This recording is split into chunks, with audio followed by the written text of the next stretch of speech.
Yo guys, hari ini kita review handphone daily driver gue minimal sebulan ke depan lah ya.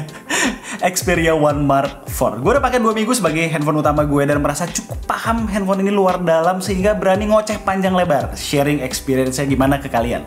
Spoiler sedikit, smartphone ini top banget dengan satu potential deal breaker yang gue cukup yakin bakal di fix sama Sony.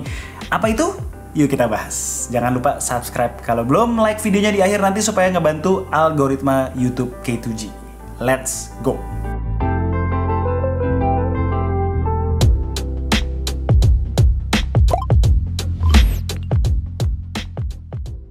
Di awal gue kasih tahu jeleknya dulu deh. Potential deal breaker buat orang. Performa. Throttlingnya tuh kebangetan.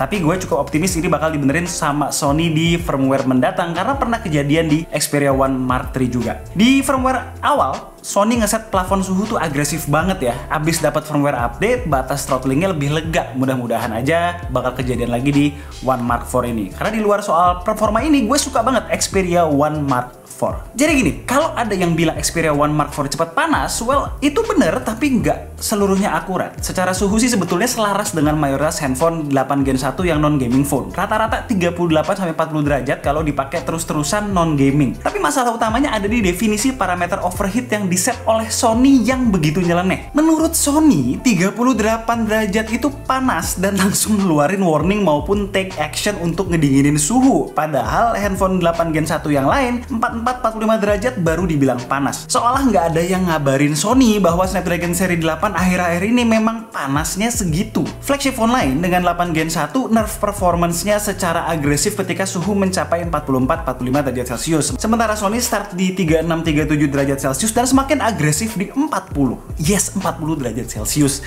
Di iklim kayak Indonesia segini, semua handphone 8 Gen 1 apalagi triple 8 ketika dipakai browsing, sosmed selama 15 menit aja tuh dipastikan bakal nyampe kok 38 derajat Celcius dengan mudah. Efeknya apa? Pas lagi nggak gaming, pas nyentuh suhu 36-38 derajat Celcius, refresh rate otomatis diturunin jadi 60 fps. Ini adalah bentuk throttling fitur yang paling nyebelin, dilakukan terlalu dini dan sering kejadiannya. Di kamera pun mendadak frame rate di viewfinder jadi drop dan ada beberapa fitur yang nggak bisa digunakan. Walaupun ya secara hasil nggak pengaruh ya. Di atas 40 derajat kita mulai merasakan performance diturunin ketika main beberapa game. Padahal udah pakai game mode. Untungnya di game yang gue mainin sehari-hari, LOL Wild Rift, ketika throttling pun nggak sampai drop frame. Lalu begitu nyampe 43-45 derajat Celcius, wassalam. Muncul warning di home screen, kamera nggak bisa digunain, performance hancur-hancuran kena limit. Intinya kita disuruh nggak boleh pakai dulu handphone ya. Mudah-mudahan next Sony ngeh ya bahwa handphone ini nggak cuma digunakan di musim dingin doang, namun juga di negara iklim-iklim tropis dan naikin plafon throttlingnya via firmware update. Karena ketika dalam kondisi nggak dilumpuhkan performanya, experience-nya tuh snappy, kenceng, flagship grade lah pokoknya. Nah gitu ya, lega gue udah ngomongin unek-unek gue tentang Xperia One Mark IV. Sekarang kita lihat bagusnya apa aja. Desainnya jelas premium banget, ngotak, tegas, minimalis. Materialnya perpaduan kaca dan metal dengan finishing yang serba matte. Mantap. Nggak ada yang revolusioner di sini, tapi tetap masih selera gue banget. Desain kayak begini udah jadi karakter Xperia One series sejak Mark II, dan menurut gue patut dipertahankan. Yes, itu termasuk desain berbezel atas dan bawah kayak begini. No notch, no hole punch selfie camera, yang berarti layarnya bebas hambatan. Hal ini juga berarti masih ada space buat stereo speaker yang ngadep ke depan, which menurut gue masih lebih asik dibandingin speaker yang ngadep ke samping seperti 90% smartphone di luar sana. Suaranya cukup bagus, namun sedikit kurang kencang aja.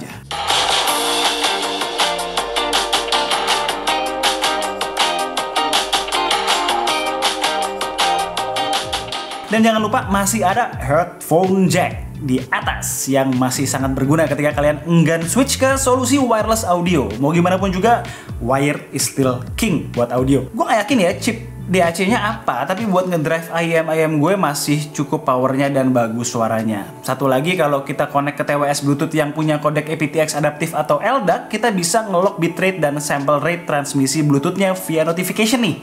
Nice touch. Sony. Seperti flagship Sony yang udah sertifikasi IP68 dust and water resistant masih ada, SIM cardnya tinggal congkel pakai kuku, dan punya slot hybrid, fingerprint sensornya yang nyatu sama power buttonnya cepet dan akurat, serta masih punya dedicated shutter button buat jepret-jepret. Ngomongin soal layar, masih nggak ada perbedaan signifikan ya di sini. OLED 6,5 inch dengan aspek rasio cinematic 21:9 kayak video-video dari K2G. Resolusi maksimalnya 4K dan akan display di resolusi full hanya ketika menjalankan task yang mendukung seperti nonton konten 4K, preview foto, dan lain-lain. Buat penggunaan lainnya tetap ngerender di Full HD+.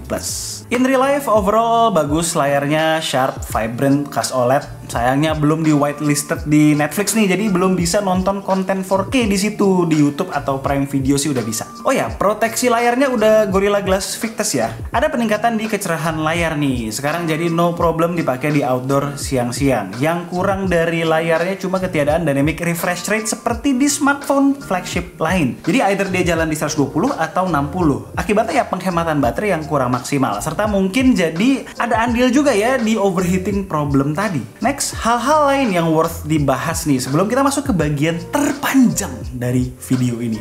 Kamera. Internalnya ada yang 256 dan 512 UFS 3.1, RAM-nya 12GB. Softwarenya pakai Xperia UI berbasis Android 12 yang bener-bener mirip sama stok Android. Baterainya 5000 mAh dan irit nih, mantep. SOT 6 jam tuh mudah banget didapatkan walau udah include gaming sejam, 50-50 wifi mobile data, streaming lagu, nonton, navigation, maps, dan lain-lain. Ini ngaruh juga kali ya dari dikit-dikit throttling handphonenya. Kalaupun habis di charge dengan charger USB PD 45 watt gue, which in theory bakal cuma digunakan 30 watt karena handphonenya mintanya segitu, bisa ngisi 50% dalam waktu setengah jam. Fullnya sekitar 90 menit. Terakhir akhirnya Sony bisa ngasih haptic feedback yang top, flagship grade. Nah, sampailah kita di bagian kamera. Sebelum lanjut nih ya, disclaimer sedikit bahwa gue nggak fokus di mode manual di video ini karena yang mau gue kasih lihat justru kemampuan auto dari Xperia One Mark IV yang udah meningkat lumayan signifikan. Kata fotografi secara etimologi berasal dari bahasa Yunani yang artinya menggambar dengan cahaya. Basic konsepnya adalah menggunakan pantulan cahaya yang masuk ke dalam lensa dan sensor untuk mengabadikan sebuah momen menjadi gambar yang tidak bergerak. Hal ini sepertinya bener-bener dipegang teguh di smartphone Sony. Intinya, hasil foto Xperia One Mark IV akan bagus ketika kita moto dengan memikirkan arah cahaya. Gini, kalau gue moto dengan mindset seperti kalau lagi mau tes kamera smartphone, seperti moto di extreme backlight, moto dalam kegelapan tanpa cahaya langsung ke objek utama, atau moto-moto cara ngasal lainnya, sulit dapetin foto bagus di Xperia One Mark IV. Cuma begitu gue moto layaknya gue moto dengan real camera, dimana gue pasti mikir nih soal arah cahaya dateng, mikirin mana highlight, mana mid-tone, mana shadows, framing yang proper, pokoknya merhatiin estetik. Hasilnya bakalan wow. Detailnya cakep, dynamic range bagus, overall image top. Yang gue suka adalah minimnya overprocessing yang bisa membuat suatu objek maupun karakter foto tidak seperti aslinya.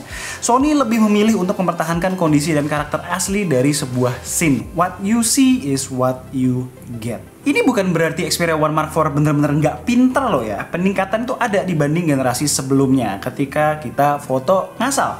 Lebih bagus dia sekarang menghandle challenging lighting, terutama kondisi backlight. Cuma kalau dibandingkan dengan smartphone flagship lain yang punya kemampuan computational photography yang jauh lebih mateng, ya masih kalah. Soal pemilihan mode, setelah gue ngulik-ngulik 2 minggu, gue justru menyimpulkan mode kamera paling optimal untuk mayoritas situasi adalah auto mode-nya. Tentunya dengan mindset correct lighting tadi ya. Cuma sama seperti smartphone lain yang udah terkenal dengan computational fotografinya sekalipun, tetaplah ya sesekali ada hasil yang rada menyimpang. Seringnya ini berhubungan sama scene detection di mode auto ini, dan kebanyakan terjadi ketika moto orang. Begitu deteksi muka, dia langsung berusaha gimana caranya itu muka kelihatan well exposed, kinclong, dan akhirnya nggak natural. Cara nge-handle situasi kayak begini antara gue switch off face or eye detection lalu tap to focus and expose, atau pindah ke mode program auto dan membiarkan semua parameter on auto. Cuma play around dengan HDR, DRO, atau bahkan off, tergantung scene. Soal manual mode, nggak perlu gue jelasin panjang lebar lah ya. Buat yang bisa, ada di situasi dimana momen bisa diatur, atau nyari moto yang nyeni sesuai keinginan. monggo.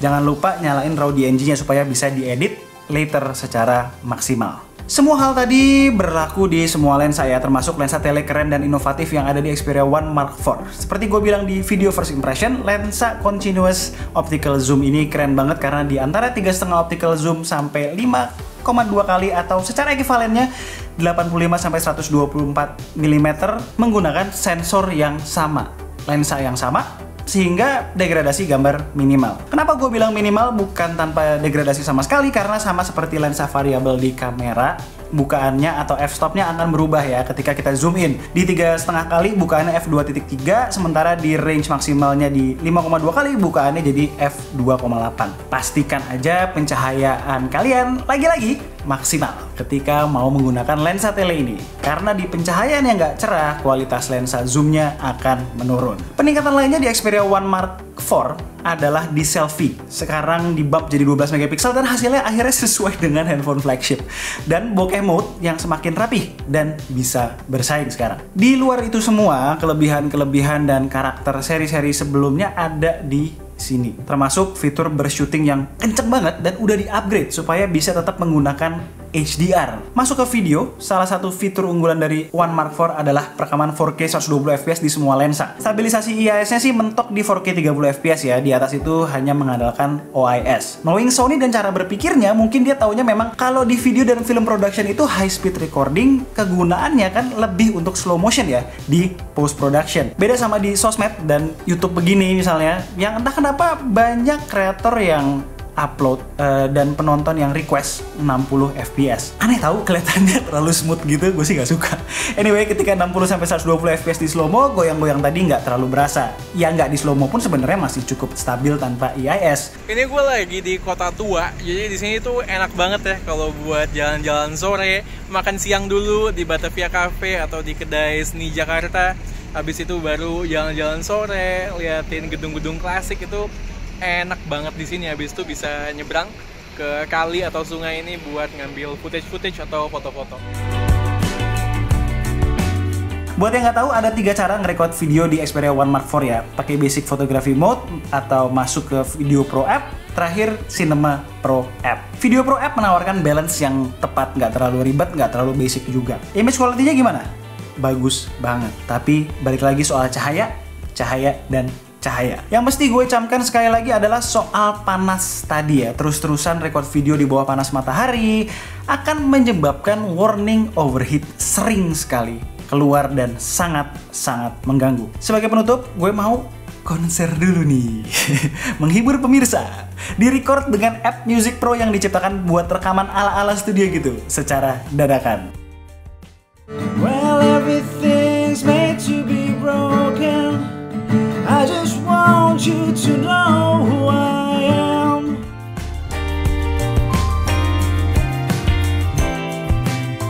Alright, itu adalah Sony Xperia One Mark IV. Sebagai fan Sony yang gak bocil, gue selalu mengakui kekurangan-kekurangan smartphone Sony. Di Xperia One Mark IV, gue berani bilang kekurangannya semakin menipis, walaupun jelas masih belum sempurna. Dengan harga segini, safest choice buat mayoritas dari kalian di luar sana tetaplah beli flagship Samsung, iPhone, dan kalau butuh yang jauh lebih murah, bisa lirik Oppo, Xiaomi, Realme, Vivo. Cuma buat gue yang selalu making hard effort buat tampil beda, Xperia One Mark IV minta pengorbanan yang semakin minim. Seperti biasa, nanti kalau udah ada firmware update, gue bakal kasih tahu kalian apakah problem-problem yang ada di fix atau enggak. Oh ya, kalau minat sama Xperia One Mark IV, boleh cek tokonya Gondrai Store. Link udah gue taruh di deskripsi. Alright, sekian aja video dari gue kali ini. Gue Alessa and this is K2G. Tunggu racun-racun kami berikutnya. Bye. Gue kali ini, siapa nama gue? Turun. Gue Elesa. Kenapa lupa nama sendiri aja?